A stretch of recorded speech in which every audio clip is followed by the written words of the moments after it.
stay until he becomes interested. Second thing, then I'll just shut down. Then we'll begin to worship, we'll begin to pray. Although there are 7 things anyway. When you realize that you are incapable in yourself, you are helpless in yourself, then it means you have accepted a sentence that God sentenced all of us. He condemned all of us to prayer, condemned us to prayer. The Bible says that he spake a parable to them to this end, that men ought always to pray and not to faint. The design for man is that he's a creature of prayer.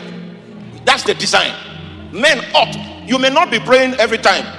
That is proof that you are malfunctioning. That's not how you were designed. If I start using this microphone to sweep the floor, even if it's moving some dirt across, that's not what it was designed to do. I'm abusing it. By design, you are a creature of prayer. That's, oh my God.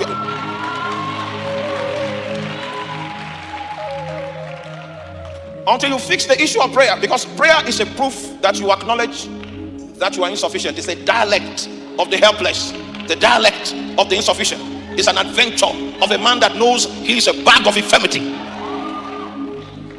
Because it is in that adventure of prayer that we find the ability, we become able ministers of the new covenant to do the things that God is dispensing by his spirit. We become channels through which God can effect his will in the lives of so many people. And that level of capacity can only be acquired when we do the journeys of prayer. And no man will stay on that journey if he doesn't understand by revelation that I am insufficient. Let me rest my case.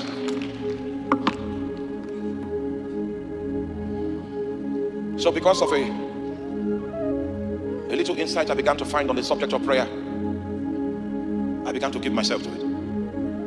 I began to give myself to it. It's a pilgrimage. It's a journey for men that know that without God they are nothing. That's the motivation that keeps you on course, keeps you on track. It keeps you pressing in. And it seems that it's silence everywhere. And Satan is mocking you and saying, see, you are running old, nothing is happening. If you yield to that deception, it means it has not come to you as a revelation that you are insufficient. Rushing out of the presence of God without receiving help from him is a proof that you don't know him. Oh, meanwhile, for your information, it is when you begin to seek the face of God that you will know that God is king. He can leave you there for 48 days without answering. Just so that you will know that in this layer, in this realm, where you came into, I'm the only one that has a voice. I know you know how to pray, but you don't know how to answer prayer. You'll be confronted with his majesty the moment you decide to begin to seek his face. Yes, it's because of how terrible his appearance is that you will not want to offend him by insulting somebody. You don't, because after insulting, when you go back there, you will answer to his majesty. So a man that really prays is not careless. It's not careless how he relates with people. A man that really prays will not chase after sin. It will constitute a challenge. A man that really prays will not accept your bribe because he knows that it will constitute a problem. He wants to live right so that he can always have favor in the presence of God.